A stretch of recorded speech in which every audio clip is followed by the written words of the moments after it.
पूजितं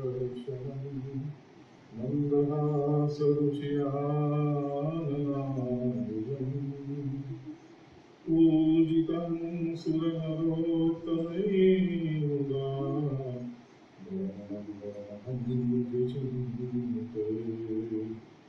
यद्रोमजीवरेणीना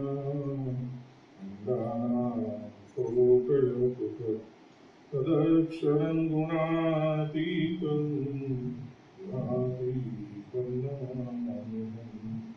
गुणातीतोऽक्षरं ब्रह्म भगवान् पुरुषोत्तमः जनो जानन्निदं सत्यं मुच्यते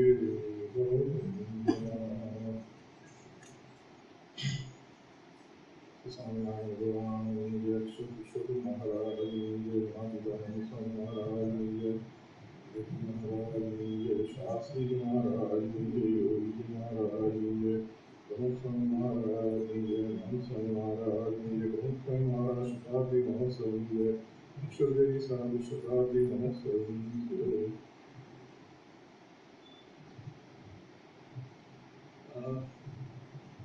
सब्जेक्ट आपने स्मरण स्वामी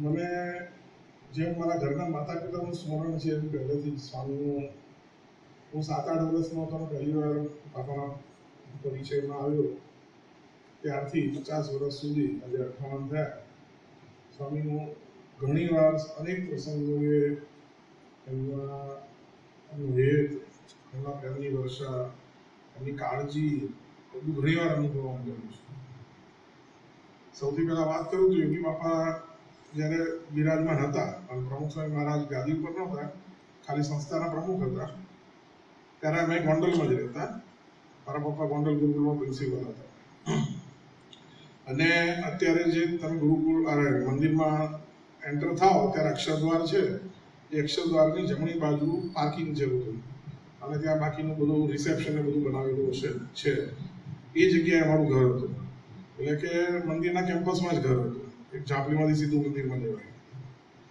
એટલે યોગી બાપા ગોંડલમાં છેલ્લે 3-4 વર્ષ તો ઘણું દૂર રોકાતા એટલે મારા બાળપણમાં યોગી બાપાને સવારે 4 વાગે સ્વામીની પૂજા માટે પુષ્પ લેવા જવાથી માંડીને પૂજામાં કીર્તનો ગાવા બપોરે પાછું યાદ કરીને કથામાં જઈને પાન લઈ આવવાનું મારા ભાગનું બધું ઘણું છેક રાત્રે શું ત્યાં સુધી નાનપણમાં યોગી બાપાની ઘણી બધો લાભ મળ્યો પરંતુ પ્રમુખ સ્વામી મહારાજ એ વખતે જ્યારે સંસ્થાના પ્રમુખ હતા ત્યારે 15 દિવસ માટે દર વર્ષે ગોંડલ પધારતા અને એ દરમિયાન ત્યાં જે ઓફિસ છે નીચે એ ઓફિસમાં દાદી બાપુ અને છગન બાપા બંને જે આપણા ત્યાંનું બધું સંભાળતા એ બંને કોઠારી જ કહેવાય એક જાતના બધું એડમિનિસ્ટ્રેટર કે જે ગણે એમની પાસે બેસી 15 દિવસ સુધી બધું સંસ્થાકીય અને બધા ચોપડા અને બધું યોગી સ્વામી તપાસે એના માટે 15 દિવસ દર વર્ષે ગોંડલ પધારે અને એવી રીતે જ આવે કે જ્યારે આમ સમયમાં આવતા હોય પણ આ બધું કામ હોય સંસ્થાકીય લેવલનું ત્યારે એવી રીતે જ આવે કે જ્યારે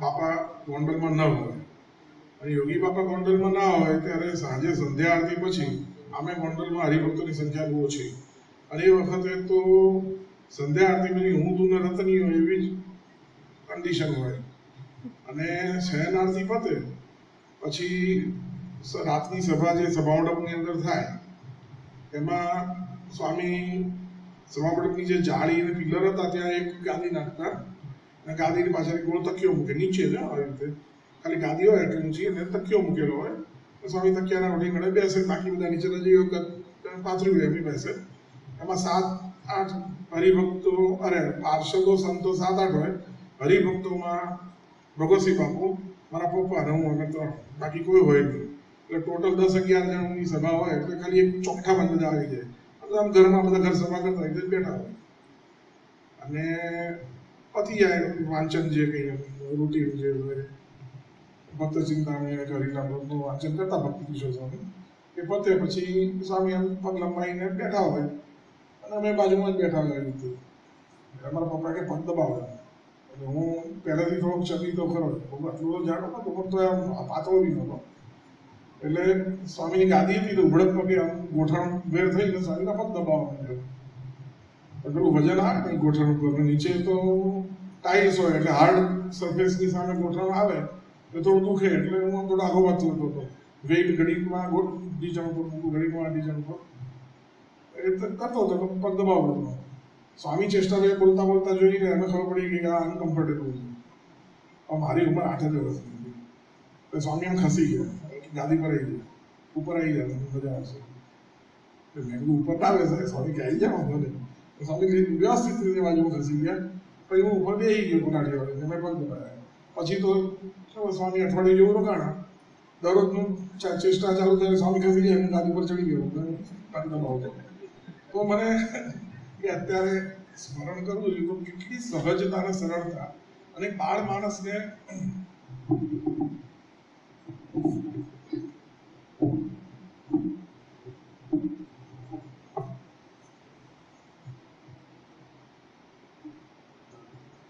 સમજવા માટેની સ્વામીની જે કુશળતા, કે નાના બાળક પણ એની શું પ્રોબ્લેમ છે સમજી જવું અને એનો તોડ લાવવો, એ સ્વામીમાં પહેલેથી જોવા મળેલું. અત્યારે હું પોસ્ટેરિટીથી વિચારું તો મને લાગે કે એ સ્વામીનું પગલું બહુ ઓછા લોકો એવું પગલું લઈ શકે. સમયો જ્યારે આવે, શરદ પૂનમનો સમય આવે એટલે આખું ગોંડલ મંદિર ભરાઈ જાય, કારણ કે બાપા આવી જાય લગભગ 11-12ના દિવસે. પછી લાભ પાંચમ સુધી યોગી બાપા ગોંડલ રોકાય એટલે આખું મંદિર ભરેલું હોય. એ જેવા બાપા પૂનમ પાંચમને દિવસે રાજકોટ જાય એટલે મંદિર ખાલી થઈ જાય.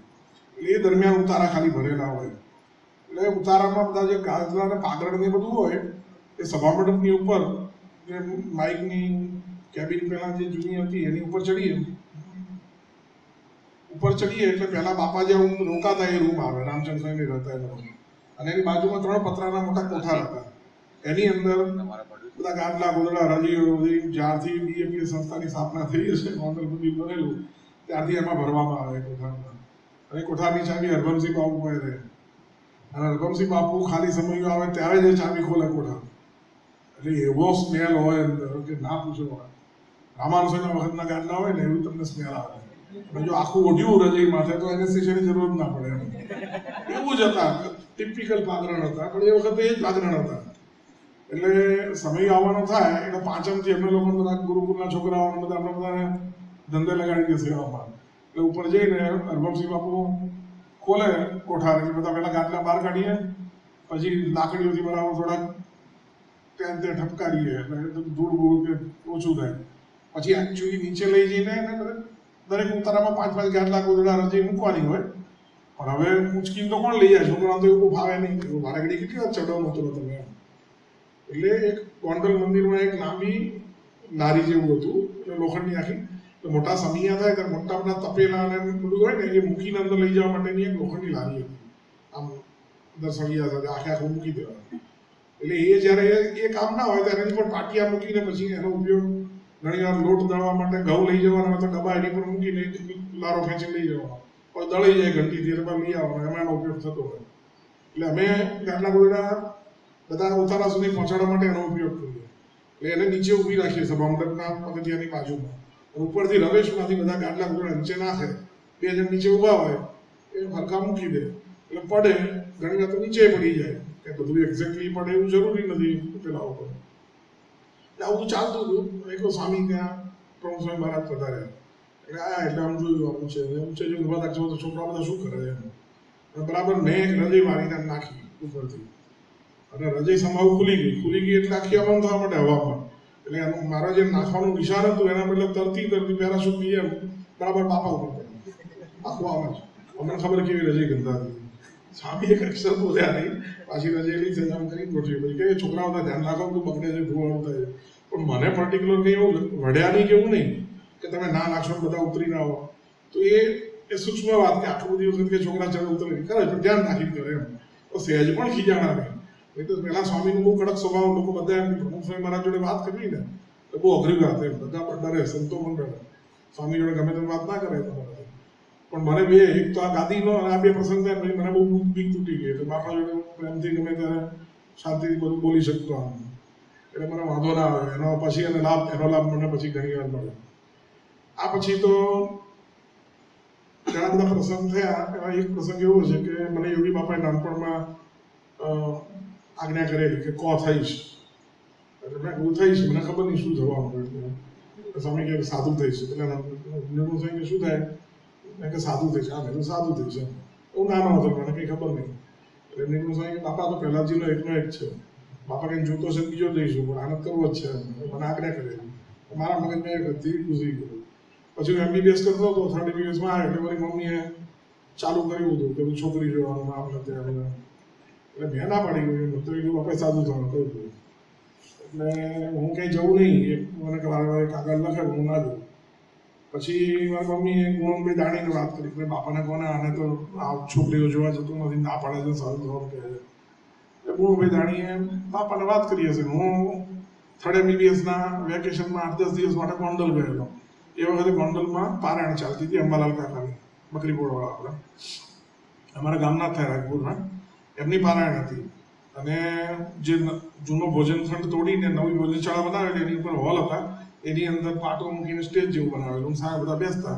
અને પારાયણ હતી સવારે વચનાવટ પારાયણ થાય બધા જુદા જુદા સંતો વાંચે બાલમુકુંદ નારાયણ બધા અને પછી સાંજે બાપા પોતે સ્વામીની વાતો પારાયણ વાંચતા એવી રીતે પારાયણ ચાલતી અને સ્વામી સવારે જ્યારે વચનાવટ પારાયણ ચાલતું હોય ત્યારે સ્વામી તો સતત પત્રો લખતા હોય એટલે પોતે સોફામાં બેસીને કે પાઠ ઉપર પત્ર લખતા હતા હું પહેલી જ લાઈનમાં મારા પપ્પા જોડે તો અંબાલાલ કાકા બધાની જોડે માણેક કાકા બધાની લાઈનમાં બેઠેલો કે સ્વામી આમ જાડા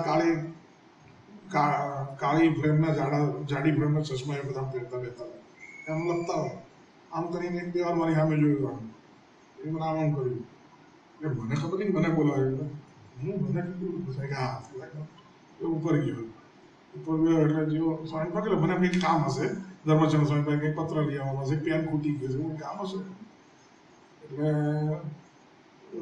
જો ગયો એટલે સ્વામી કે કેમ ના પાડે તારી મમ્મી કહે છે છોકરીઓ જોવાની કેમ ના પાડે મને તો એકદમ આ તો કોર્સ બારનો પ્રશ્ન હતો મેં એવું વિચાર્યું નહીં સ્વામી સીધું આ ક્યાંથી પહોંચ્યું બાપા જોડે એટલે પછી મેં કીધું અમે તો યોગી બાપાએ સાધુ થવાનું કીધું એટલે સ્વામી કહેજો આપણે સાધુ છીએ ગરીબ ભક્તો ગૃહસ્થ આશ્રમમાં રહીને ભગવાન ભજાવી છે જો તારા ગામના અંબાલાલ કાકા છે કેવા ભક્તો છે સાસંગના યોગીજી મહારાજ બધાની કેવી સેવા કરી સાધુ જેવા છે ને ગૃહસ્થમાં રહીને પણ ભગવાન ભજાય માટે આપણે લગ્ન કરી દેવાનું પણ તો મેં બાજુ પકડી રહ્યો મેં કીધું મને યોગી બાપાએ ખાસ કર્યું છે થવાનું એટલે સ્વામી એકદમ ભાવમાં આવી ગયો સ્વામી કે યોગી બાપા જ બોલે છે હું કહું છું ને તારે પરણવાનું છે હજી ગૃહસ્થ આશ્રમમાં રહીને સેવા ભક્તિ કરજો એટલે પછી આવો એક પ્રસંગ કરેલો પછી તો એવરીથિંગ એલ્સ ઇઝ હિસ્ટ્રી પછી તો ઇન્ટર્નશીપ ચાલુ થઈ ઇન્ટર્નશીપમાં મેં 6 મહિના ગોંડલ ઇન્ટર્નશીપ લીધેલી એ વખતે અમુક એવા પ્રસંગો બન્યા એમાં પહેલો એવો પ્રસંગ બન્યો કે સ્વામી એ વખતે ગોંડલ પધારેલા મારી ઇન્ટર્નશીપ ગોંડલ હતી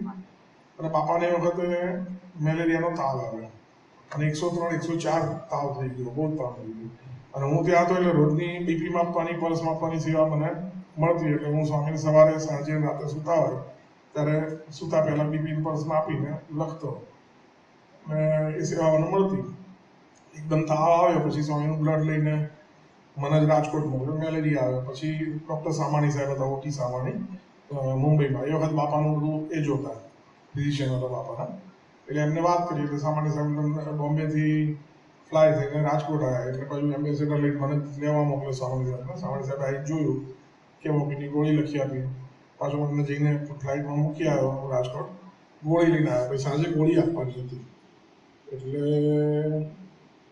યોગીચંદ સાહેબ બોલ કે તમે જ આપો ને મેં ગોળી 3 ગોળી આપવાની હતી મેં કાઢી વાટકી સ્વામી મેં વાટકી લઈને બાપા બેઠા હતા પલંગમાં એટલે મેં જઈને બાપાને આપી કે બાપા ગોળી કરવાની એટલે બાપાએ જોઈને મને ઠાકોરજીને ધરાવી મને તો આઈડિયા જ ના આવ્યો કે આમાં બીજું બધું તો ધરાવવાનું પણ ગોળી ઠાકોરજીને ધરાવવાની એ બધી હજી આપણી સમજણ નહોતી આવતી ના તો બીજા ધરીએ એટલે અક્ષરપુરુષોત્તમ મહારાજની એક મૂર્તિ મૂકી દીધી છે સ્વામીના ઉતારામાં પહેલાં બારીમાં રહેતી ત્યાં જઈને હું ધરી આવ્યો પછી સ્વામીએ ગોળી લીધી ત્યારથી મને ખબર પડી કે કેમોફિલની ગોળી હોય તો પણ સ્વામી ધરાયા વગર લેતા નથી એ બરાબર પાક્કું થયું એ પછી સ્વામી એકવાર અક્ષરગીરીમાં પ્રદક્ષિણા ફરતા હતા અને બધા બહારના પેલામાં ઊભા રહીને બધા કીર્તન ને એ બધું બોલતા હોય ધૂનને સ્વામી મને આમ કર્યું એટલે હું સ્વામી જોડે ગયો સ્વામી મારું કાંડું પકડ્યું પ્રદક્ષિણા કરવા માંડ્યું 4-5 પ્રદક્ષિણા ફર્યા પછી ફરતા ફરતા મને કે શું કરે છે મેં કીધું ઇન્ટર્નશીપ કરું હવે આગળ શું કરવાનું મેં કીધું મને છે ડૉક્ટર સ્વામી કે વખત આગળ ઇન્ટર્નશીપમાં તો મને પૂછતા હતા ડૉક્ટર સાહેબ સ્ટાન્ડર્ડ તો પૂછે અમારા FRCSનું બહુ જ સારું ડૉક્ટર સાહેબ તો સાહેબ કે આપણે MS થવાનું મને બહુ પહેલાંથી એમણે બરાબર પાઠ લીધેલો મારો કે આપણે છે ને MS માં જ લેવાનું એડમિશન એટલે સારામાં સારા સર્જન થવાનું વર્લ્ડ બેસ્ટ સ્ટાન્ડર્ડ ડૉક્ટર સાહેબનું બધું ડાયલોગ મને બરાબર નાખી દીધેલો તો મારા મગજમાં હતું કે આપણે MS થવું છે તો બાપા ફરતા ફરતા કે આગળ શું કરવાનું મેં કીધું મને ડૉક્ટર સાહેબ MS થવાનું કીધું તો કે ના આપણે MD થવાનું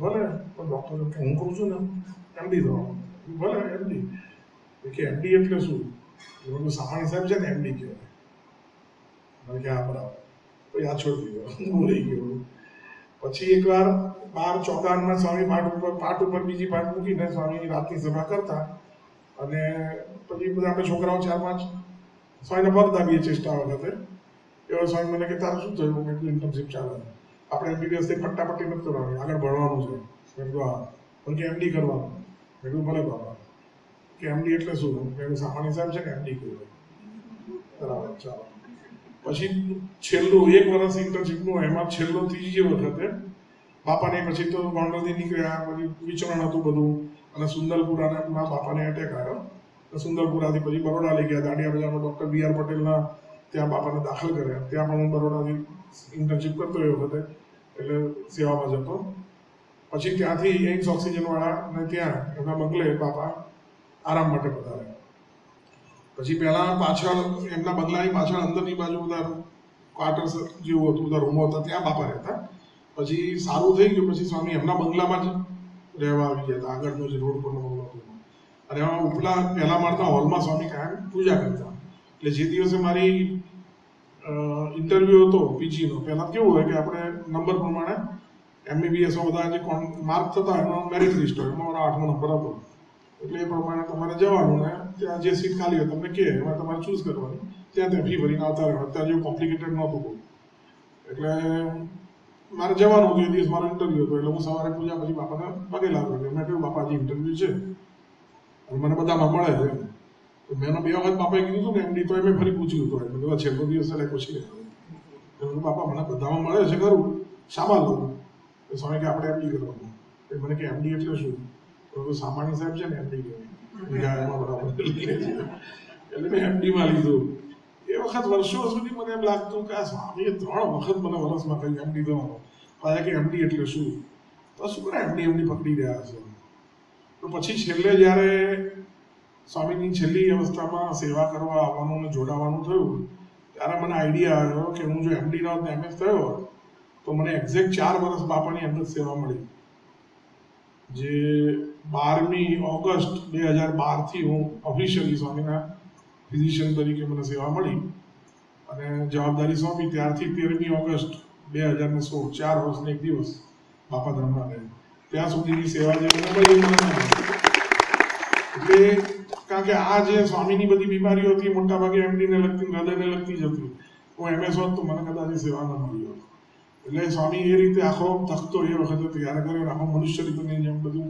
પૂછાઓ કરી એનો હવે તાળો બેસે છે તો આવા બધા સત્પુરુષના એવા ઘણા બધા એવા પ્રસંગો હોય આપણને ઘણીવાર જ્યારે પ્રસંગ બને ત્યારે એની ખબર ના પડે કે આવું કેમ થાય છે એના કરતાં પહેલાં એવો પ્રસંગ બનેલો કે હું પ્રી સાયન્સ APCમાં વિદ્યાનગરમાં કરતો હતો એ વખતે SP યુનિવર્સિટીમાં પોતાની મેડિકલ કોલેજ નહોતી કરમસદ કોલેજ નહોતી એટલે SP યુનિવર્સિટીની 32 સીટો MS યુનિવર્સિટીમાં હતી મેડિકલમાં ડાયરેક્ટ જે પહેલાં 32 હોય એને સીધું એડમિશન ત્યાં બરોડા મેડિકલ કોલેજમાં મળી જાય એટલે ઘણા બધા છોકરાઓ પ્રાઇવેટ છોકરાઓ ત્યાં પ્રી સાયન્સ કરવા ત્યાં આવે કે મેરિટમાં 1 થી 32માં સીધો એડમિશન મેડિકલમાં મળી જાય બરોડા મેડિકલ કોલેજમાં એટલે હું પણ એ કારણસર ત્યાં ગયેલો પછી મારો નંબર સારો એવો આગળ આવ્યો એટલે ત્યાં 3 સીટો IITની પણ હતી ખડગપુર અને બીટ્સ પિલાનીની તો એ ટોટલ થઈને 3 IITની ડાયરેક્ટ સીટ હતી ને 32 બરોડા મેડિકલ કોલેજ હતી એટલે મને બંને મળતી હતી એટલે મને ઘણા બધાએ પહેલાં મારે તો ડૉક્ટર જ થવું હતું એકચ્યુઅલી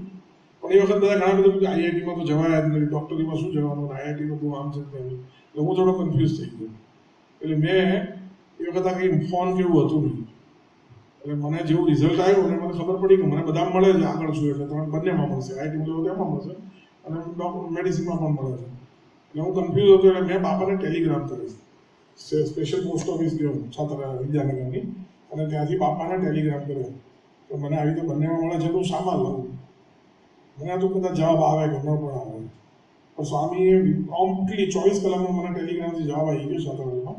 સ્વામી લખ્યું ડૉક્ટર થવું એટલું લખેલું હતું. એટલે પછી મેં મેડિસિનમાં એડમિશન લીધું. પછી એડમિશન લીધા પછી ડિસેક્શન બધું કરવાનું આવે. પ્રી મેડિકલમાં અર્થમાં મને કોક્રોચ આવે અને ફર્સ્ટ MBBSમાં ફ્રોગ આવે. હવે તો બધું બંધ થઈ ગયું છે, કોઈને ડિસેક્શન કરવાનું નથી આવતું આ બધું પેટાના કારણે. પણ એ વખત બધા ફરજિયાત જ હતું, પ્રેક્ટિકલ પણ કરવાના આવે ને એક્ઝામમાં પણ તમારે લાઈવ ડિસેક્શન કરીને બતાવવું પડે બધું. એટલે હું થોડો પાછો પડ્યો. એટલે મેં બાપાને એ વખતે આટલા જ રહ્યા હતા, હું બાપા પાસે ગયો કે બાપા તો અળસિયા અને કોક્રોચ ને પછી દેડકા કાપવાના આવે, આ તો બહુ અધર્મ કહેવાય, મને છોડી દઉં? સ્વામી કે ના ના, છોડવા નહીં, જેના ડિસેક્શન કરો ને એટલું ઉપવાસ કરી નાખો. એ રીતે સ્વામી મને સમજાવ્યું, એ રીતે ભણવાનું આગળ વધ્યું. અને ઇન્ટર્નશીપ થઈ પછી તો મેડિસિનમાં લીધું અને મેડિસિનનું પત્યું, MD પત્યું ને મેં અહીંયા સામે સહજાનંદમાં ચાલુ કર્યું. સહજાનંદમાં મારું ક્લિનિક કર્યું. એ વખત તો જો કે બાપા અમદાવાદમાં નહોતા, પછી જ્યારે સ્વામી અમદાવાદમાં વધારે એટલે સ્વામી કે ક્યાં છે? સ્વામી સાથે સ્વામી સહજાનંદમાં પહેલા મારે છે એ ચાલો ને આવીએ. એટલે બાપા હરિકૃષ્ણ મહારાજને લઈને અને નાનચંદ સ્વામીને બીજા કંઈ 2 સંતો હતા ત્યાં પધાર્યા. અને ડૉક્ટર બાજડિયા સાથે હતા, મુકુંદચંદ સ્વામી સાથે હતા. એટલે મારી ક્લિનિકમાં આવ્યા. મેં યોગી ક્લિનિક એવું નામ રાખેલું. તો બાપાને ત્યાં બેસાડ્યા મારી ખુરશીમાં. પછી સ્વામી પુષ્પ ચાલે એ સ્વામી બધું આશીર્વાદ નથી આપ્યા. એટલે સ્વામી શ્રીજી એમ લખ્યું. પછી સ્વામી કે તારું બહુ ચાલે એવું તો મારાથી ના લખાય, કારણ કે તું તો એનો અર્થ એવો થાય બધા બહુ લોકો બીમાર પડે. મેં બાપા આપણે જે લખો એ લખો, આશીર્વાદ લખી આપો, ચાલે ના ચાલે બહુ ચિંતા નહીં. તો સ્વામી પછી કે ના આપણે એવું લખીએ કે તારી પાસે જે આવે એ બધા સારા થઈને જાય અને બધાને ભગવાનનો યોગ થાય અને બધા જશ મળે. આપણે એવું લખવાનું. તો સ્વામી એવી રીતે આશીર્વાદ લખ્યા. અને પછી સ્વામીની ઈચ્છા થઈ, સ્વામી હેલ્થ કેરમાં પણ બધું છોડીને 10 વર્ષ પ્રેક્ટિસ કર્યા પછી આવવાનું થયું. ત્યારે પણ બાપા 11મી ડિસેમ્બર 1996 દિવસે ઉદઘાટનનો સ્વામી પધાર્યા. આજે અક્ષર મોલમાં જ આપણે PHCRC હતું ત્યાં. અને પછી હું 7 નંબરની રૂમમાં બેસતો, ત્યાં સ્વામી ખુરશીમાં બેઠા અને સાથે કોઠારી કરતા હતા હરિકૃષ્ણ મહારાજને લઈને. કંઈક આડું બાંધ્યું મારું. પછી સ્વામીએ આજ્ઞા કરી કે પ્રહલાદજીએ સંસ્થાની સેવામાં દેહ પાડ્યો એ રીતે તારે પણ બીજો કોઈ વિચાર કરવાનો નથી, હોય સેવા જ કરવાની છે. પછી બાપાએ ફરી પેલું મેં કહ્યું બાપા આશીર્વાદ લખી આપો. એટલે PHCRCનું આપણા લેટર ઉપર એટલે ફરી સ્વામીએ આ રીતે જ લખ્યું. સ્વામી કે એવું તો આપણે ના કહેવાય બધા બહુ બીમાર પડે, બહુ સારું ચાલે દવાખાનું, પણ જે કેટલા બીમાર પડીને આવે બધા બહુ સારી રીતે સાજા થઈને જાય અને બધાને તમને જશ મળે. એ રીતે સ્વામી ફરી આશીર્વાદ લખી આપ્યા. તો આવી નાની નાની વસ્તુમાં પણ સ્વામીની સર્વજીવિતામાં જે ભાવના કે કોઈને એકને આશીર્વાદ આપવાથી બીજાનું અહિત થાય એવું ક્યારેય નહીં કરવાનું. આશીર્વાદ આપવા તો એવા આપવા કે જેમાં સર્વનું કલ્યાણ થાય, સર્વનું મંગલ થાય. એ જે નાના જે સાધુતાના બધા જે ગુણ એ એમના એક્શનમાં પણ તમને જોવા મળે. એવું નહીં આમાં કંઈ એવું નથી કે એક્શન તમે આમ ગોખીને કંઈ ડાયલોગ ગોખીને આવ્યા હોય એવું તો છે જ નહીં. એ સહજતાનો ગુણ છે સાધુમાં. અને સ્વામી જેવા સત્પુરુષની અંદર એ સાધુતા જે છે એ સહજ રીતે રહેલી છે કે ક્યારેય કોઈનું ખરાબ ઈચ્છતા જ નથી. તો એ રીતે સ્વામીના આશીર્વાદથી છેલ્લા 20 વર્ષથી સંસ્થામાં સેવા કરવાનું બન્યું. આ દરમિયાન પણ બીજા ઘણા બધા પ્રસંગો બન્યા. બાપાને અહીંયા ECP આપણે પહેલી વાર આપવાનું થયું ત્યારે મને મારી પસંદગી થઈ ECP આપવા માટે. બાપા અહીં 35 દિવસ માટે રોકાણ હતા. 35 દિવસ દરમિયાન દરરોજ બાપાને 1 કલાક ECP આપવાનું થતું. ત્યારે બાજુમાં બેસીને જ સ્વામીને ECP આપવાનું. દરમિયાન પણ ઘણી બધી વાર્તાલાપો, નાનું મોટું પ્રસંગો, એવા બધા અનેક પ્રસંગો બન્યા. અને સ્વામીએ ઘણું બધું સુખ આપ્યું, ઘણા આશીર્વાદ આપ્યા. ઘણા પર્સનલ કૌટુંબિક પ્રોબ્લેમો હતા એ સ્વામીએ બધા સાંભળ્યા અને એનો હલ પણ આપ્યો. ઘણી આજ્ઞા લેવાની હતી એ પણ આપી. સ્વામી જાણે મારા પોતાના દાદા કે પિતા હોય એ રીતે દરેક વખતે વર્ત્યા. મારી દીકરી ઉપાસના હતી, એનો 12મો પહેલો નંબર આવ્યો. પછી એને મેડિસિનમાં લીધું. પછી MBBS પૂરું થયું ત્યારે ઇન્ટર્નશીપ ચાલતી હતી અને સ્વામી ECP માટે આવ્યા હતા. ત્યારે અમે ઓઢવમાં હતા કે TCFMG એટલે અમેરિકા જઈને એક્ઝામ આપવી કે અહીંની આપવી PG માટે. કારણ કે બેમાં 2 તો અપાય જ નહીં, આપો તો બેમાંથી એકમાં કંઈ મજા ના આવે. એટલે પછી સ્વામીને એ પણ મેં પૂછ્યું, બહુ ઈચ્છા હતી ઉપાસનાની અંદર. એટલે સ્વામી પહેલાં તો એમ દીકરીની શું ઈચ્છા છે? બાપા એની કોઈ ઈચ્છા નથી, આપ કહો એ પ્રમાણે આજ્ઞા કરે તો. પહેલા દિવસ તો સ્વામી આપ જવાબ ટાળ્યો, ના ક્યાં ઉતાવળ છે હજુ તો, પૂછી જો એની ઈચ્છા શું છે. બીજે દિવસમાં ફરી વાત કરી, બાપા એને મને એમ જ પૂછ્યું છે બાપા જે આજ્ઞા કરે, જો દેશમાં રહેવાની આજ્ઞા કરે તો પીજી માટે તૈયારી કરે, આમ ફોરેન જવાનું હોય તો પછી CFMG માટે આવે. એટલે સ્વામી ફરી કહે છે ના પણ એની શું ઈચ્છા છે? સ્વામી આપની આજ્ઞા એ જ અમારી ઈચ્છા છે, અમે કોઈ વસ્તુ નક્કી કરી નથી આવ્યા. સ્વામી કેમ? તો પછી ત્યાં બધા કેમ જાય છે ભાઈ? બાપા પૈસા માંગે વધારે, બાકી બધું ભણવાનું તો મેં કીધું હવે એવું રહ્યું જ નથી. આ કોમ્પ્યુટરના આઈટીના જમાનામાં એક દુનિયાના છેડે કોઈ પણ નવી શોધ થાય 24 કલાકમાં બધાને ખબર પડી જતી હોય છે. મેં કહ્યું એવું કે ભણવામાં સ્પેશિયલ નથી, પણ પૈસા વધારે કમાવે એના માટે લોકો જાય. સ્વામી કે પૈસા તો આપણે અહીં છે, અહીં જ રાખજો. સ્વામી પછી પણ 2 દિવસ સુધી તો મને કોઈ જવાબ જ ના આપ્યો, ગોળ ગોળ ફેર્યો અને કન્ફર્મ કર્યું કે ના આને કહેવાથી વાંધો ના આવે. મારે જેમ ગ્રીન કાર્ડ આવ્યું ત્યારે પણ હું સ્વામીની આજ્ઞા લેવાનું, બાપા ગ્રીન કાર્ડ આવ્યું છે તો મને લેવું કે નહીં એમ, મારી તો ઈચ્છા નથી એમ તો, પણ આ બધા દીકરો દીકરી કદાચ સેટ થાય કે ગમે તેવું બધા લોકોની ઈચ્છા રહે બધાની, ઘરમાં પણ બધા કે તું લઈ લે ગ્રીન કાર્ડ એમ. એટલે મેં બાપાને પૂછ્યું કે તારે ઘરમાં તો પૂછ બધાને જવું છે અમેરિકા કે નહીં? બાપા અમે બધાએ નક્કી કર્યું કે આપ જેમ કહો એ પ્રમાણે બધાએ કરવું. તોય સ્વામી મને 1-2 દાડા તો ના બધાને પૂછજે, તું બધાને પૂછ. પછી બધા એમ ના થાય કે ગ્રીન કાર્ડ આવ્યું પણ બાપાએ ના પાડી, પછી પાછળથી તમને મનમાં એમ થાય કે આવો તો સારું. સ્વામી બધું જાતના બધા ઓપ્શન આપે.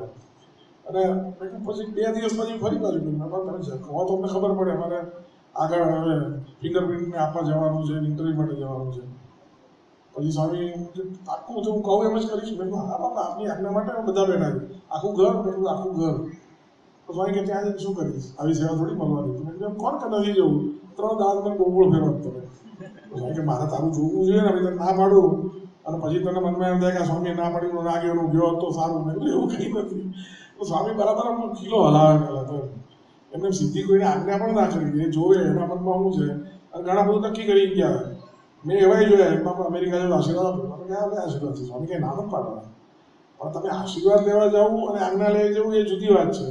જ્યારે પણ ભગવાન પાસે સદગુરુ પાસે માગો ને ત્યારે એમને બધા ઓપ્શન ખુલ્લા રાખવા જોઈએ. તમારે ઓપ્શન નક્કી કરી જાઓ, બાયાસ થઈ જાઓ તો ક્યારેય તમને સાચા આશીર્વાદ નહીં મળે. એટલે કંઈ પણ કરવું તો હંમેશા એ જે કે એ જ બરાબર છે એવું માની જશો તો તમને જે હશે સાચું એમનું અંદરના વૃત્ત એ જાણવા મળશે. એ પછી તો બાપા ની સેવામાં મળી અને એના બધા ઘણા બધા પ્રસંગો છે, બહુ જુદા જુદા પ્રસંગોએ બાપાએ અદ્ભુત લાભ આપ્યા. અને અનેક વખત દર્શન બાદ તો પ્રસાદી બધા ઘણા બધા છે, પણ એમાંના 2-4-5 પ્રસંગો આપણે કહું, અમુક જાહેર વર્ણન પણ કહેવાય. મહાસુદ પાંચમ વસંત પંચમીનો દિવસ હતો અને શાસ્ત્રી મહારાજનો જન્મદિવસ. એટલે નાનચંદ સ્વામી શાસ્ત્રી મહારાજને જેવી પાક બનાવેલી અને બાપાને પહેરાવી. પછી બાપા જરૂર કે દર્શન આપવા આવ્યા, દર્શન આપી પાછા અંદર રૂમમાં આવ્યા એટલે મેં કહ્યું બાપા મસ્ત લાગે શાસ્ત્રીમાં જેવું લાગે, ફોટા લઉં? એટલે આગને હું કાંઈ પૂછીને જ સ્વામીનો મોબાઈલમાં ફોટા લઉં. સ્વામી કે આ લે તો મેં 4-5 ફોટા વ્યવસ્થિત પાડ્યા. પછી બાપાને બતાવ્યું કેવું લાગે છે, બરાબર છે કે ના? તો એટલી વારમાં નાનચંદ સ્વામી કે શાસ્ત્રી મહારાજ લાગે નહીં? સ્વામી કે હા. ત્યાં યોગી સ્વામી, ત્યાં સ્વામીના રૂમે જૂનો ફોટો છે જેમાં હરિક પાક કરીને સારંગપુર મંદિરની કોઠાની વસઈએ શાસ્ત્રી મહારાજ બેઠેલા છે અને બાજુમાં નાના સરદારજી હાથ જોડી બેઠા. એ ફોટો હું જાણીતો જ છે, એ ત્યાં લટકાયેલો હતો, એ લઈ આવ્યા. અને એક અરીસો લઈ આવ્યા. અરીસો છે ને બાપાના જૂના ફોટા આગળ ઢાંકી દીધો, શાસ્ત્રી મહારાજ ફોટો અને આગળ અરીસો મૂકી દીધો અને બાપાને બતાવ્યું. અરીસામાં બાપાનું પોતાનું પ્રતિબિંબ દેખાય. જે યોગેશ હોય કે આ શાસ્ત્રીમાં એક જ છે, એ બાપા કે આ બંને એક જ છે. એટલે પછી મેં કીધું બાપા અમારા જન્મ બહુ મોડા થયા પણ અમને સાક્ષાત શાસ્ત્રી મહારાજના દર્શન થઈ ગયા એવું જ અમે માનીએ છીએ. સ્વામી કે હા એમ સમજાય તો બરાબર, પણ સમજાતું નથી ને. એટલે પછી નાનચંદ સાહેબ કે આપ એવા આશીર્વાદ આપો સમજાય. એટલે ગુણાદાન સાહેબ વાતોમાં એવું કહ્યું છે કે ભગવાનની જો દ્રષ્ટિ થાય તો જ ભગવાનનું સ્વરૂપ સમજાય. તો આપ એવી દ્રષ્ટિ કરો તો આપણું સ્વરૂપ સમજાય. સ્વામી કે ના સમજાણું છે એટલે સેવામાં આવે છે. પછી સ્વામી આશીર્વાદ આપે તો ભાઈ મેં બધું સમજાણું છે પણ એ સમજાયેલું પાછું રહે કાયમ માટે અને ટાઈને એમ ટાણે મિયા મુસ્કા ના થઈ જવાય કે શું એવું આશીર્વાદ આપજો. સ્વામી કે ના એવું નહીં થાય. તેને સ્વામીએ વ્યવસ્થિત આશીર્વાદ આપ્યા. એ પ્રસંગ બહુ અદ્ભુત મને યાદ રહી ગયો છે. બીજા અમુક એવા પ્રસંગ બનતા જેમાં સ્વામીને ઘણીવાર હાર પહેરાવવાનું આવે, સ્વામી ઘણીવાર આશીર્વાદ આપે. એકવાર એવો પ્રસંગ બન્યો, આમ તો બહુ મેં ક્યારે જાહેરમાં કહ્યો નથી, કે સ્વામીના રૂમમાં બાપાને બહાર મંદિરમાં જવા માટે તૈયાર કરીને નામચંદ સ્વામી વ્હીલચેરમાં બેસાડીને બાથરૂમમાં ગયા. હવે રૂમમાં કોઈ હતું જ નહીં અને મેં સ્વામીનું પીપીમાં આપેલું, પછી હું સ્વામીની સામે ઊભો હતો અને બાપા સામે ખુરશી આરામ ખુરશીમાં બેઠેલા અને રૂમમાં કોઈ નહીં, નામચંદ બાથરૂમમાં જતા રહેલા, બારણું બંધ હતું. એટલે સ્વામી મારી સામે ટકર જોઈ ગયા હતા, હું સ્વામી જોઈ ગયો. મને ખબર નહીં, અચાનક જ શાસ્ત્રીના જીવન ચરિત્રમાં વજ્રાદપી કઠોરાણી મૃદુની કુસુમાદપી એ પ્રસંગ જે છે, એ પ્રસંગમાં જે કીર્તન ગાયું છે એ મને એકદમ યાદ આવી ગયું ભાઈલીના હરિભક્તે.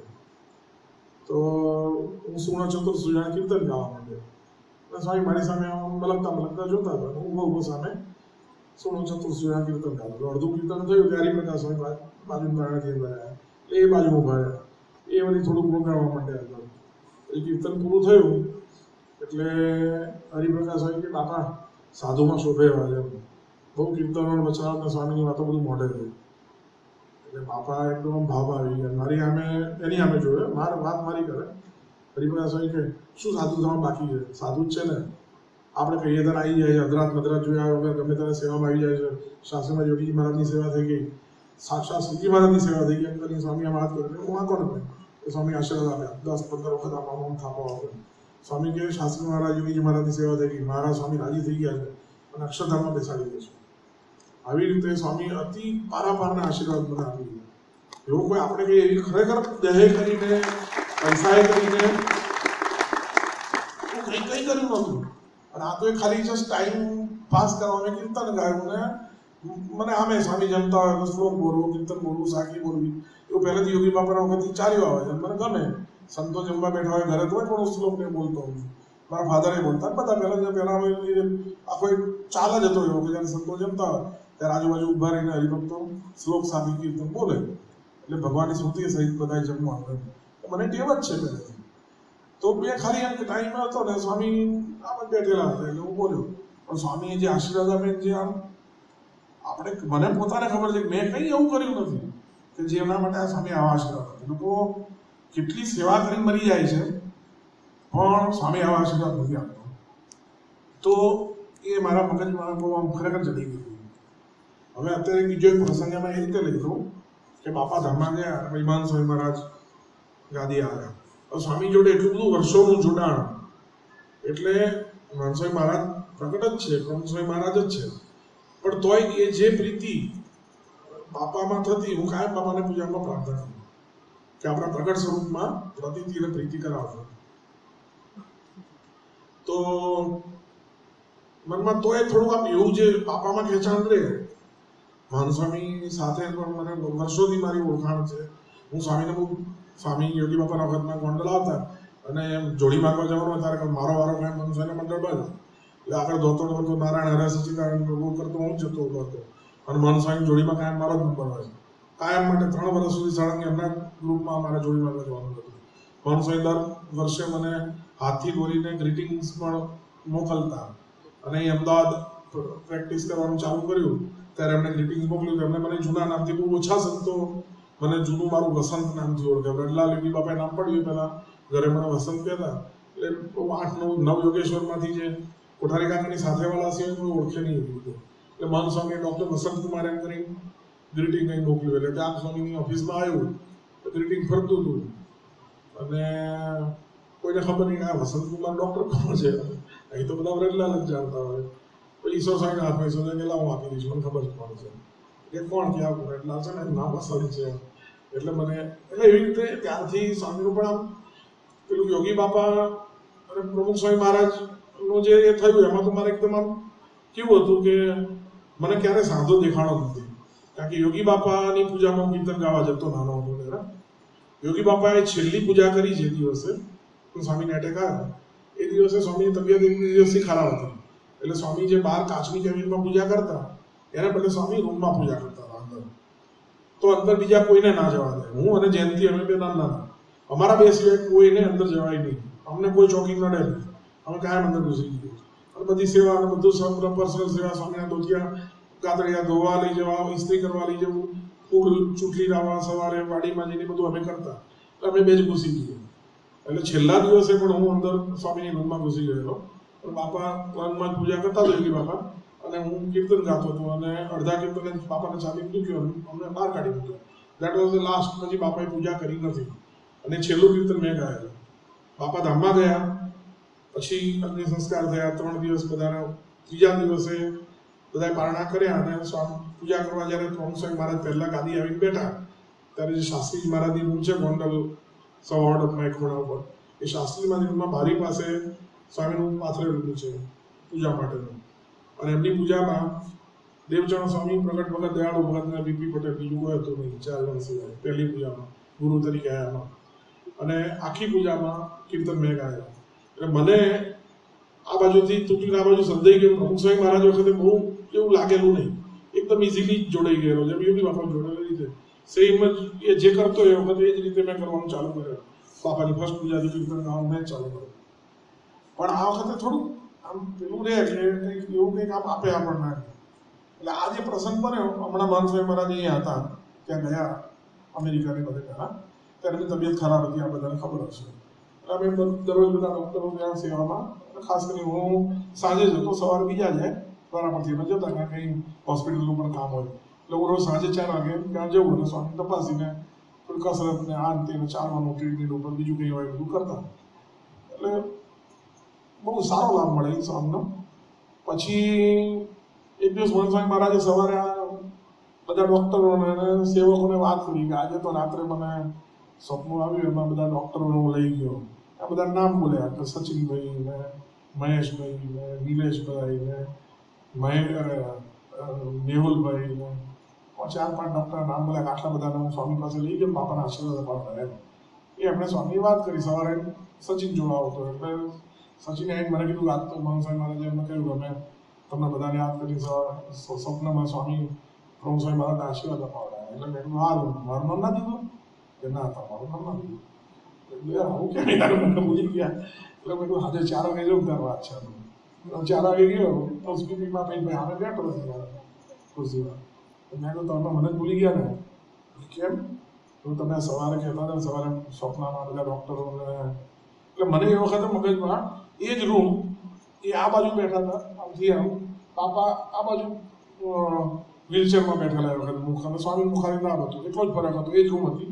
હું જે જગ્યાએ ઉભો કીર્તન બોલેલો એ જ જગ્યાએ હું બેઠેલો હતો. મારી જગ્યા ખાલી મોઢું જ ફરેલું, આમને બદલે હું આમ ખુરશી બેઠેલો વખત ઉભેલો. મને એ વખત એ જ પ્રસંગ યાદ આવ્યો કે બાપાએ કેવા આશીર્વાદ અદભુત આપ્યા. મહંત સ્વામી મહારાજ પણ યાદ ના કરી શકતા. હું તો સેવા પહેલા દિવસથી કરું છું, તો થોડુંક એવું આમ મને થઈ ગયું મને. એટલે એવું તમે મને યાદ ના કર્યો, બધાના નામ દીધા એક-એકના. એ તો તમે મને યાદ ના કર્યો તો પછી મને એવું જોયું મારે ક્યાં. મને કે તમે તો મુક્ત છો, તમારે ક્યાં જરૂર, તમને બહુ લાભ આપ્યો સ્વામી. કામ કરીને લટકું કરીને ગયો ને મારા મગજમાં ક્લિક થઈ ગયું કે આ એ પ્રમુખ સ્વામી મહારાજ છે કે જે એમ કહે છે કે તને લાભ આપી દીધો છે. પછી મને ઘણી શાખા થઈ. પણ આ પ્રસંગ હમણાં બન્યો જે મારે હું કોઈને કહ્યો નથી, આ તમને જ કહ્યું, ઘરમાં કોઈ નથી કહ્યું. આ બધા ઘણા પ્રસંગો બાપાના બનતા. બાપા આગળ સ્વામી ટાઈમ ના કહી દેજો, નથી ગયો. ઓકે. સ્વામી આગળ ઘણીવાર રમત જમત બધું ઘણું બધું કરતા. સ્વામીને રાજી કરવા માટે યોગ સ્વામી વિશ્વવારી સ્વામીને અમે બધા જાત બધું કરીએ, રમતો કરીએ, અને સ્વામી અસર ખરા લાભ પણ આપે.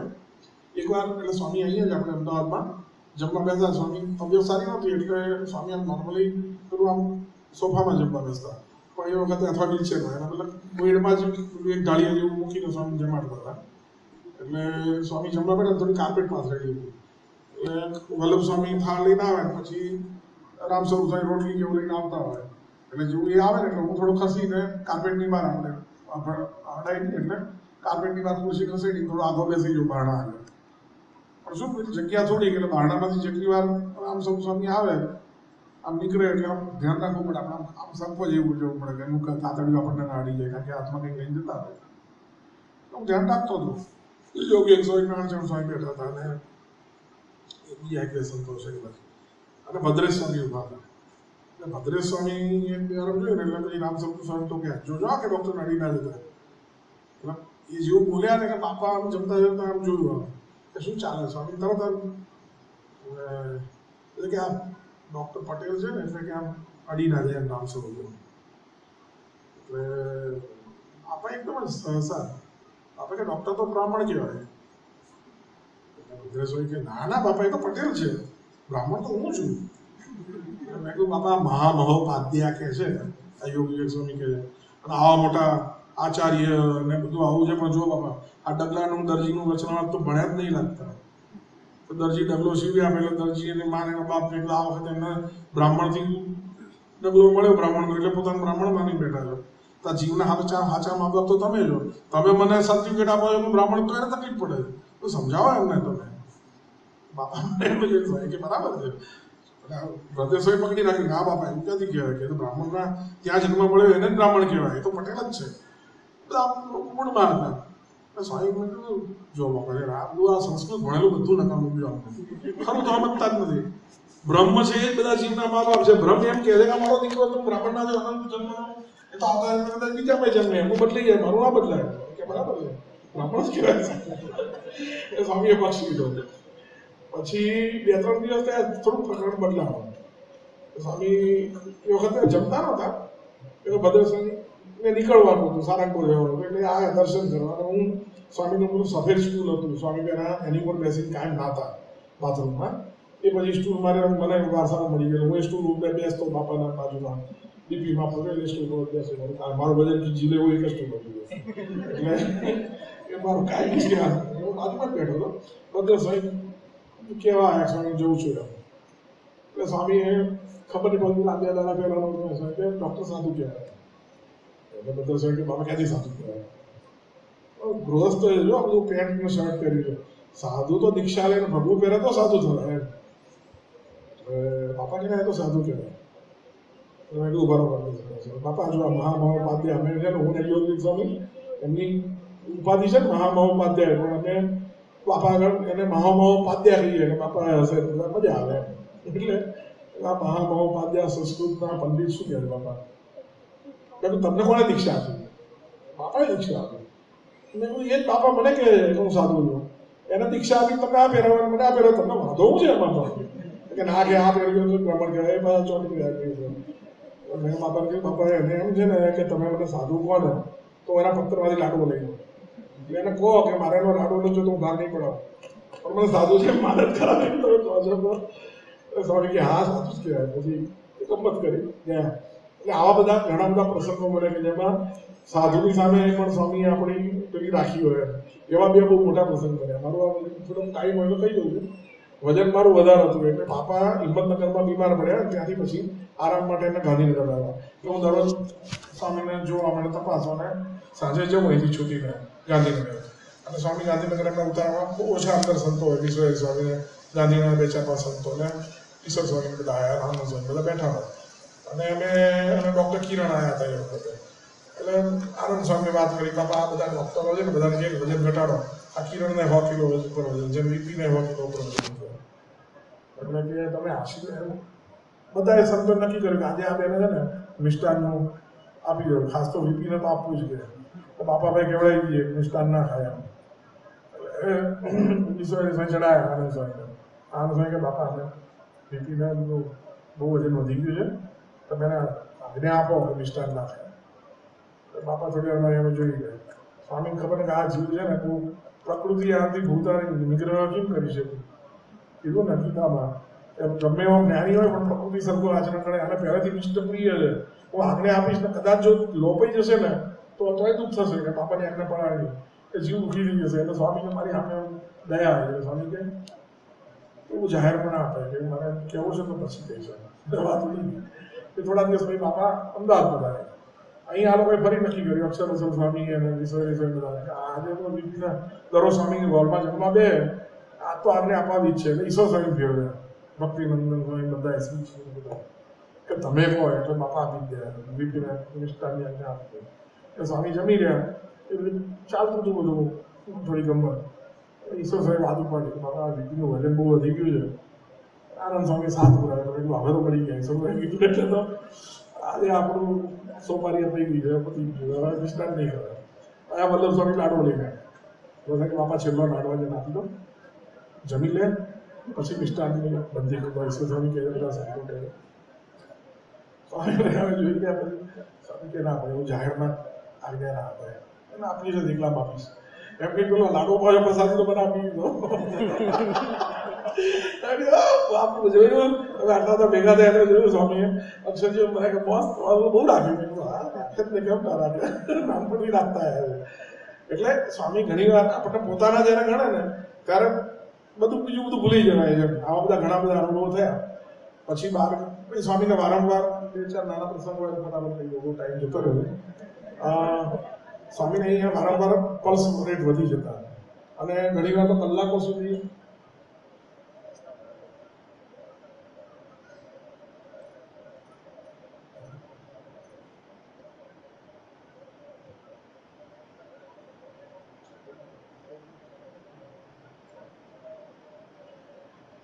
વારંવાર સ્વામીના પલ્સને બધું વધી જાય. પછી અમે બધા સામે મોનિટર લગાવી બેસી રહેવાનું હોય. ઘણી વાર કંઈ કરવાનું ના હોય પણ જોયા કરવાનું હોય.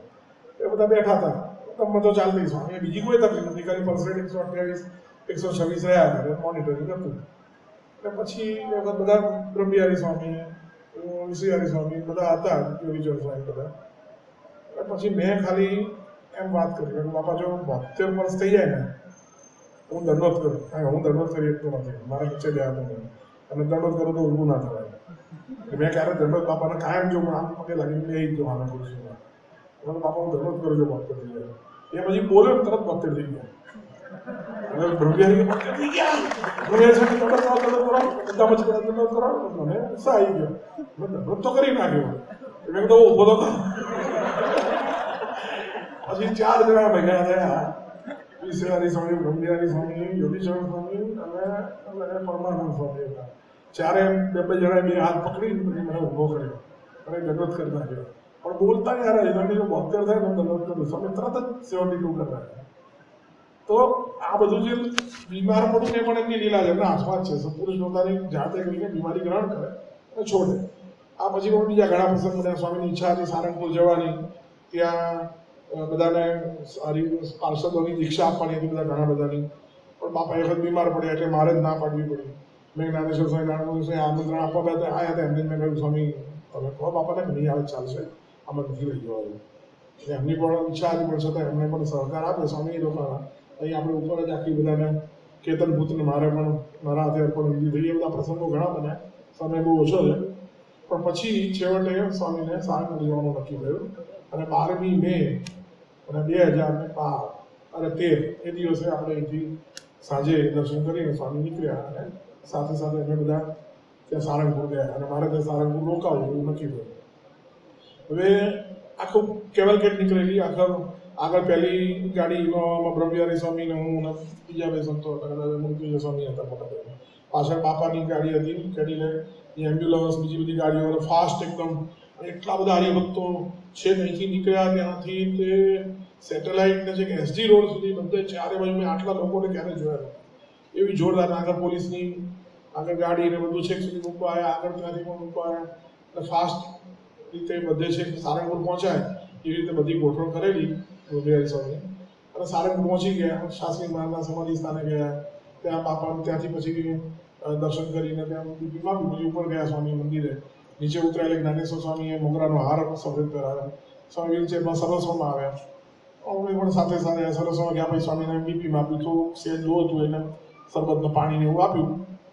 પછી આટલો બધો સ્ટ્રેસ, બાપા બીમાર જ હતા અને લઈ આવ્યા હતા અને અમને બધા એમ હતું કે વચ્ચે રસ્તામાં કંઈ તકલીફ ના પડે તો સારું, એવી કોઈ બીક ના રહી. પરંતુ ત્યાં પહોંચ્યા અને સ્વામી પહેલું જેવા રૂમમાં ગયા જેવું થોડું પાણી પીધું તો સ્વામી પહેલો જ મને બોલાવી અને જે સફેદ મોગરાનો હાર જ્ઞાનેશ્વર સ્વામી પહેરાવ્યો મને પહેરાવ્યો સ્વામી. પછી સ્વામી સેવક સંતોને કે ડૉક્ટરના ઉતારાની જમવાની વ્યવસ્થા થઈ ગઈ છે કે સ્વામી કે એને કાંઈ આપણે રસોડે જમવાના કરો ત્યાં નહીં ભાવે. પછી સ્વામી કહ્યું બાપા મારી ચિંતા ના કરો, હું તો અહીં ઉંદેડો છું, ગમે ત્યાં કરી લઈશ, તમે ચિંતા ના કરો, આપની વાત કરો, આપણે કંઈ તકલીફ નથી પડતી. તોય સ્વામીએ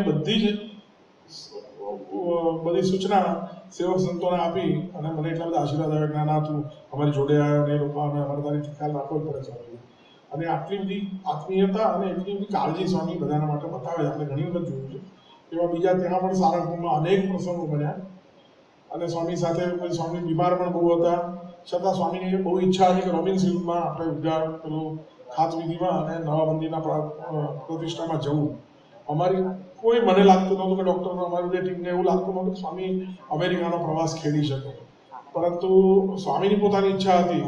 સ્વામીએ જવાનો વખત આવ્યો, સ્વામી બહુ સારામાં સારું પોતાની તબિયત પણ કરી લીધી. ચાર્ટર પ્લેનમાં જવાનું થયું, એટલા બધા સામાન બધું એટલું બધું તૈયાર કરીને સાથે લઈ ગયા હતા કે ન પૂછો વાત એમ. મોટા ભાગનો સામાન, દવાઓ અને સિલિન્ડરો, ઓક્સિજન સિલિન્ડર, આ તે બધા સાધનો ને કંઈ પણ કરવું હોય તો ત્યાં કરી શકીએ પ્લેનમાં, એવું બધું તૈયાર કરેલી. એના માટેના સ્પેશિયલ બધા મોક ડ્રિલ્સ કરીને બધું કર્યું. ગયા અને આવ્યા. સ્વામી એટલી સારી તબિયત મેં સ્વામીની ક્યારેય જોઈ નથી. સ્વામી એટલા બધા મૂડમાં હતા, એટલા અદભુત. સ્વામી માગીને 2 વખત આવતા રહેતા, ખીચડી પણ જમ્યા અને અદભુત રીતે બહુ જ લાભ આપ્યો. બહુ જ બોલ્યા. પેલા સ્વામી બોલતા ઓછું પણ એટલું બધું બોલ્યા એ દરમિયાન કે ના પૂછો. અને બહુ જ લાભ આપ્યો. પાછા વળતા પેરિસમાં બધા નાવાની સગવડ પણ કરેલી. લંડનના બધા હરિભક્તો ત્યાંથી લંડનથી પેરિસ આવેલા અને બધા નાસ્તો બધું લઈ આવેલો બધા લોકો, સંતો માટે બધા માટે. એટલે બધા નહીં હતા, પ્લેનમાં પૂજા કરવા માટે આવતા હતા. એ વખતે હું જસ્ટ લઈને આવ્યો અને પૂજા કરવાનું વિચારતો, ત્યાં હરિપ્રકાશ સ્વામી હરિકૃષ્ણ મહારાજ જગાડ્યા. એટલે હું ત્યાં બેસી ગયો હરિકૃષ્ણ મહારાજ પાસે. અને હરિકૃષ્ણ મહારાજ જગતા તે દરમિયાન નવડાવવામાં, બીજા ત્રીજામાં થોડી મદદ કરી, લાભ લીધો. બધા વસ્ત્રો પહેરાયા, થાળ કર્યો. પછી માળા લઈને પૂજામાંથી ખાલી માળાની બાપા અંદર કેબિનમાં બોલતા હતા. સ્વામી બહુ વાતો કરતા હતા. એટલે મને જો હું લાભ ચૂકવું એટલે હું અંદર ગયો. અંદર યોગી એક સ્વામી ઉભા હતા, વિષ્ણુ ઉભો હતો, બીજા એક નારાયણ સ્વામી ઉભા હતા. અને ઉભા હું સામે ઉભો રહી માળા ફેરવતો હતો. એટલે યોગી એક સ્વામી કે ડૉક્ટર પૂજા કરી? મેં કહ્યું પૂજા તો કરું છું. એટલે બોલતે નાના પેલી પૂજા પાથરી ના કરી? મેં કીધું બાપા આ શું વાત કરે છે બેટી છે, પૂજા પાથરી ના કરી? મેં કહ્યું ખરેખર તો પૂજા તો આપણે પ્રત્યક્ષ પુરુષોત્તમની જ કરવાની હોય ને. એમને નવડાવવા માનસીમાં, કાં તો જાતે મળે તો સામે હોય તો નવડાવવા, એમની પૂજા આરતી કરવી, એમને જમાડવા, એ તો બધું કરવાનું. એ ના મળે તો માનસીમાં કરવાનું. અને પછી ભગવાનના જે પ્રતિમા જેમાં ભગવાન જેમ માનીને માળા કરીએ છીએ, અત્યારે તમે પ્રગટ પુરુષોત્તમ બિરાજમાન છો, તો મને અમે માળા કરું. એમાં તો પછી આવી પૂજા તો 50 વર્ષનો પહેલી વાર થઈ. હરિકૃષ્ણ મહારાજને જગાડ્યા, નવડાયા, થાળ કર્યો, પ્રભાતિયા બોલ્યો, અને તમારે એમને માળા કરવું જોઈએ. આવી તો મને ખરેખર રોજ આવી પૂજા કરવાની હોય, પણ આવો ચાન્સ ના મળે. રિયલ પૂજા તો આ જ થઈ. એટલે પેલા યોગી બાપા તો ગુરુમંડળનો છે કે એટલે બહુ જ્ઞાન ઠોકે છે. મેં કહ્યું યુવા બાપાએ કહી દો ગુરુમંડળોની, મારા ગુરુમંડળ કોઈ નિસ્બત નથી. એટલે બધા એક ગમત કરતા. મેં કહું બાપા કહો એને બરાબર છું? ક્યાં બરાબર છે? ડૉક્ટર કહે બરાબર. કે ના પૂજા તો પાથરી પડે ને બાપા. બાપા આ પૂજા ના ગણાય? સમજો ગણાય ને પૂજા બરાબર. એને કહી દો બ્રિટિશોને પાછળથી વાંકું ચૂક કરીને મારે બધાને કહે છે કે વીપીએ પૂજા નથી કરી. ના સ્વામી પૂજા થઈ ગઈ એમ સ્વામી સિક્કો મારી આપ્યો. એટલે આવા બધા ઘણા પ્રસંગો બન્યા. છેલ્લે પાછા આવ્યા પછી પણ 6 મહિના તો સ્વામી બહુ સારો વધારે લાભ આપ્યો. પછી સ્વામીએ આમ તો અમારી બધાની બહુ જ ઈચ્છા હતી કે સ્વામી શતાબ્દી સુધી રહે. એના માટે બધાના પ્રયત્નો પણ હતા. બધા હરિભક્તો, સંતો, મહિલા મંડળ બધા પ્રાર્થના કરતા હતા, બધા કરતા. તો સ્વામીની કંઈક ઈચ્છા જુદી હશે. અને છેલ્લે સ્વામી બીમારી જાતની ગ્રહણ કરી. અને પછી તો એકવાર એમણે ઈચ્છા બદલી એટલે બધા જે બધું ઠોઈ રાખ્યું હતું એ બધું આવી ગયું હોય માયા, એમ બધા જુદા જુદા રોગ આવવા માંડ્યા. અને દર વખત સિરિયસ થઈ જાય. અને વળી બધા દોડતા સદગુરુ સંતો બોલાવીએ, વળી પાછા થોડું બહાર આવે, વળી પાછા 2 દાડા 5 દાડા સારું રહે. હવે સારંગપુર શતાબ્દી મહોત્સવ આવ્યો, છેલ્લે બંધ રાખવું, શું કરવું? બાપા આવી શકશે કે કેમ? આવશે તો શું કરશે? કેટલો ટાઈમ આવશે? બહુ જ અવઢવની વચ્ચે શતાબ્દી મહોત્સવ સારી રીતે સ્વામીએ ઉજવાઈએ દીધો. બધા જે મેઇન પ્રોગ્રામ હતા એમાં બાપાએ હાજરી આપી. અને બધાને એવું ના લાગ્યું કે બાપા આટલા બીમાર છે. ખરેખર પાછળની અમને જ ખબર છે કે શું તકલીફ હતી. પણ આ બધું જ ચાલતા છેલ્લે તો બહુ સ્વામી અતિશય બીમાર થઈ ગયા. અને પછી તો હૃદય ને બીજા બધા અંગો એના કારણે ફેફસા અને ઘણું બધું વીક પડવા માંડ્યા બધા અંગો, કિડની ને બધું જ. અને પછી ઘણા બધા સપોર્ટ આમ તે બધું કરવું પડે. એટલે બધું સતત સ્વામી હાજરી બાપા પાસે 24 કલાક કોઈને કોઈ ડૉક્ટર અને કોન્સ્ટન્ટ બધું મોનિટરિંગ બધું જ છેલ્લા ઘણા વખતથી અમે રાખતા જ. રાત્રે પણ કોઈની ડ્યુટી હોય જ. 24 કલાક માટે એક ડૉક્ટર ને એક સેવક તો હાજર જ હોય, એવું ઘણા વખતથી હતું. અને છેલ્લે 12મી તારીખે પણ સ્વામીને બહુ બીમારી આવી રાત્રે. એમાંથી વળી પાછી 13મી તારીખે સવારે થોડું સારું લાગ્યું થોડું. મેં પાછું ઈશ્વર સ્વામીને ફોન કર્યો અત્યારે તો પાછું ઇમ્પ્રુવમેન્ટ લાગે છે, પણ હવે ખબર નહીં કેમનું જાય છે. અને સ્વામી 2-2:30 વાગ્યા સુધી થોડું સારું બતાવ્યું. જમવાનું તો બંધ જ હતું, આવી ચાલતું હતું. સ્વામી થોડું બતાવ્યું એવું. પછી 2:30થી હું પણ થોડો રૂમ બાજુ ગયો હું સવારમાં હતો એટલે હું થોડો આરામ કરતો નાતો રહું. રૂમે ગયો અને 4 વાગ્યા એકદમ બેલ વાગ્યો ત્યાં અમારે મૂકેલા હતા રૂમમાં. કંઈ પણ ઇમરજન્સી થાય તો મોટો બેલ ઘણો વાગે એટલે તરત દોડી ગયો. એ ક્યારેય મૂક્યા પછી વગાડ્યો નહોતો, પહેલી વાર બેલ વાગ્યો અને તરત હું દોડીને પાછો ગયો. બધા ડૉક્ટરો, બધો સ્ટાફ, આપણા સેવકો દરેકને આખું ડ્રીલ કરેલી જ હતી. ઇમરજન્સી થાય તો કેવી રીતે કોણે શું કરવાનું, કઈ ડ્યુટી બજાવવાની એ પહેલાંથી જ બધાનું નક્કી જ હતું. એ રીતે બધાએ પોતપોતાની ડ્યુટી બરાબર બજાવી. 4:30થી 6 સુધી મહેનત કરી બધાએ બહુ. સ્વામીની ઈચ્છા કંઈક જુદી હતી અને છેવટે 5:30 થયા એટલે મને વીર સાહેબ સ્વામી કહી રાખેલું, તને જ્યારે લાગે કે બાપા દેહ મૂકવાના થાય એવું છે તો મને ગમે એમ કરી તું બોલાવી લેજો. એટલે વીર સાહેબ સ્વામી કે હું 40 વર્ષ 45 વર્ષ સ્વામી જોડે ફરેલો અને તું મને બોલાવજે જ એવું મને કહેલું. અને ક્યારેય પોતાની પાસે મોબાઈલ નહોતા રાખતા, પણ એના માટે સ્પેશિયલ એને મોબાઈલ રાખ્યો. મેં કે અમારો નંબર છે લખી રાખ, તને એવું લાગે ને તો મને ફોન કરજો. એટલે પછી મેં 5:15 એમનો મોબાઈલ કર્યો તો વીર સાહેબ સ્વામી આવી ગયા. તરત પછી એમણે જોયું એટલે બિચારા બહુ દિલગીર થઈ ગયા. બધા પ્રયત્નો ચાલુ જ હતા. તરત શાસ્ત્રી મહારાજની મૂર્તિ પડી તે લઈ આવ્યા. સ્વામીના છાતી ઉપર આમ સ્વામી આગળ મૂકી અને સ્વામીએ સેજ આંખ ખોલીને દર્શન કર્યા. પછી હરિપ્રકાશ સ્વામી હરિકૃષ્ણ મહારાજ લઈ આવ્યા, સ્વામી છાતી ઉપર પકડાયા. સ્વામી થોડી આંખનું દર્શન કર્યા અને 5:45ની વચ્ચે ધીમે ધીમે બધું ઓછું થવા માંડ્યું. અને પછી મારે 6 વાગે એ દુઃખદ મારે જ સમાચાર ડિક્લેર કરવા પડ્યા કે મારા બાપાધામમાં ગયા છે. અને પછી તો એકદમ બધે સત્સંગમાં વીજળી એટલે બધી સમાચાર લઈ ગયા બધા એકદમ ફોન કર્યા. બાકીનું બધું આખું તંત્ર આખું જુદી વસ્તુ છે. પણ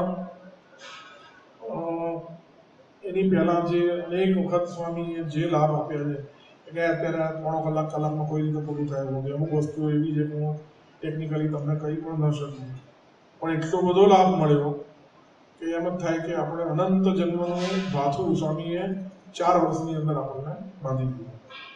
વર્ષો સુધી સ્વામીના ડૉક્ટર રહ્યા તો એટલો બધો ટાઈમ સ્વામી ભેગા ના રહેવો પડે. સ્વામી પહેલાં તો બીમાર બહુ ઓછું થતા, વર્ષમાં 1-2 વખત બીમાર પડે, એકવાર આવીને જોઈ લો, દવા લખો, એક દાડો ભેગા વર્ષ સ્વામી આરાથી જાય જતા રહેવા. એવું જરૂર જ નથી પડતી. એને બદલે 4 વર્ષ સુધી સતત સાથે ને કેવા આમ કે આમ બાજુમાં બધું અંધારું હોય, બાજુમાં બસ બેસી રહેવાનું નાઇટમાં, સ્વામી સુતા હોય તો સ્વામી સામે જોયા કરો, મોનિટર સામે જોયા કરો, અખંડ એવી અનુભૂતિ નજીકમાં રહીને થાય. બેટા ડમાળા કરીએ, આવો લાભ ક્યારેય કોઈને ન મળે, સંતોને પણ ના મળે. તો અખંડ નજીકની ઉપસ્થિતિનો લાભ બાપાએ દયા કરી આપ્યો.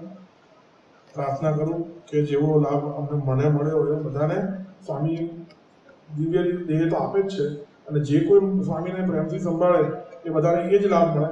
એક પ્રસંગ મેં કહ્યો છે, મારે તમને કહેવાનો રહી ગયો, બધા થોડો ટાઈમ થયો મને અંદર બોલ્યો હતો, પણ એક તો મારે કહેવો જ છે જે મારા જીવનમાં અતિ દિવ્ય પ્રસંગ હતો. અહીંથી 2013માં સ્વામીને ત્યાં લઈ ગયા. પછી સ્વામીની તબિયત સારી હતી થોડી, પણ થોડું ખાવામાં થોડું પેલું કરતા એટલે ખાલી લિક્વિડ લેતા. એટલે દરરોજ થોડું 200 ml જેવું દૂધ લઈને ચમચીથી જ્ઞાનચંદ સ્વામી થોડું પાય અને થોડી વાર લાગે, અડધો કલાક 1 કલાક સ્વામી થોડું ઉતારે. અને હું દરરોજ સવારે 8 વાગે તૈયાર થઈને રૂમેથી આવી જાઉં, સ્વામી સામે બેસું ખુરશીમાં અને દૂધ પાતા હોય. બાકી હરિકૃષ્ણ મહારાજ જાગે એટલે હરિપ્રકાશ એટલે દરરોજ રૂટીન. એક દિવસ હું આવીને સ્વામી સામે બરાબર બેસી ગયો અને જ્ઞાનચંદ સ્વામી દૂધ પાતા હતા એટલામાં આરતીનો ડંકો થયો. એટલે બીજું કોઈ હતું નહીં. જ્ઞાનચંદ સ્વામી તમે બેઠા છો ડૉક્ટર? મેં તો હા. તો કોઈ આરતી કરી આવો એટલે એ તરત આરતી કરવા ગયા અને હું સ્વામીની બાપાની સામે બેઠો. બાપાને પાછળ બેડમાં પેલું કરીને બેસાડેલા હતા. હવે છેલ્લો આપણે જે મૂર્તિ બતાવી ને છેલ્લો ફોટો એવી રીતે, અને હું સામે જ ખુરશીમાં બેઠેલો પલંગના છેડે. સ્વામી મારી સામે એમ જોઈ રહ્યા હતા, હું બાપાની સામે જોઈ રહ્યો હતો. બીજું કોઈ એક અક્ષર વાત નહીં, કંઈ નહીં. મેં જોયું ઘડિયાળ છે, બાજુમાં આ બધું ઘડિયાળ હતી તો 8 વાગ્યા હતા. પછી મેં સ્વામી સામે જોયું, શું થયું મને ખબર નથી. જેટલાની શારીરિક, માનસિક, દૈહિક, આધ્યાત્મિક જેટલું કંઈ કહીએ સંકલ્પ વિકલ્પ માત્ર બધું ટળી ગયું. સમય ક્યાંક જતો રહ્યો અને જેમ ગુણાત્મા સ્વામીનો પેલો પ્રસંગ આવે છે ને કે એકદમ આરતીનો ડંકો છે ને એકદમ આખું જેમ સભા જાગી ગઈ અને એટલો કાળ ક્યાં વ્યતીત થઈ ગયો કોઈને ખબર ના પડી, એવું મને અનુભવ થયો. અને જ્ઞાનચંદ પાછા આવ્યા ત્યારે 8:23 થઈ ગઈ હતી એકદમ જ. એ 23 મિનિટ ક્યાં ગઈ એ મને કંઈ ખબર જ નથી. લાઈફમાંથી માઇનસ થઈ ગઈ અને બિલકુલ બ્લેન્ક, કંઈ કોઈ જ મને એનું કશું જ યાદ નથી. પણ હું સુઈ ગયો તો એવું નથી, અને બેઠાવાળા જોગું આવે તરત જાગીએ જાય. અને સ્વામીએ પણ એ જ આમ સામે હું ફરી જાગી ગયો. આમ જ્યારે આવ્યો ત્યારે મને સ્વામી એ જ રીતે મારી સામે જોતા હતા. તો એ નિર્વિકલ્પ સમાધિનો આ દેહ મને અનુભવ સ્વામીએ કરાયો અને મને પછી એટલો બધો આનંદ આવ્યો. એટલા માટે કહું છું કે માઇનસ થઈ જાય તો તમને આનંદ ના આવે, પણ જે ખરેખર હું તમને એનો કોઈ રીતે શબ્દોમાં વર્ણન નથી કરી શકાય. મને જે આનંદ આવ્યો અંદરથી, તરત હું બહાર જઈને પહેલો ફોન મારી વાઈફને જોડ્યો. આજે તો અતિ અદભુત સ્વામી નિર્વિકલ્પ સમાધિનો અમે કંઈ કહી શકાય નહીં. તરત મારી ડોટરને ફોન જોડ્યો, અમેરિકા મારી સિસ્ટરને ફોન જોડ્યો. 5-10 મિનિટમાં બધાને ફોન કરી દીધા. અમે કોને કહું મને એમ થાય. બીજે દિવસ અહીંયા આવ્યો તો અહીંયા બધા ડૉક્ટરો ભેગા કર્યા, ચા પીધી વખત મેં આખે પસંદ કર્યો. મને આવી બાપાએ આમ ઉછાળા માર્યા હતા. એવો આનંદ થઈ ગયો. એવો નિર્વિકલ્પ સમાધિનો આનંદ પણ સ્વામીએ છતી દેહ કરાયો. અને જીવન મુક્તાની જે વાત છે, આજે આ વખતે પ્રકાશમાં જેમ બધરે સ્વામીએ લખ્યું છે કે આપણે દેહ મૂકીને અક્ષરધામમાં જવાનું નથી. સ્વામીના પ્રસંગે કરીને આપણે આ દેહ કરીને અક્ષરધામમાં જ બેઠા છીએ. એની પ્રતીતિ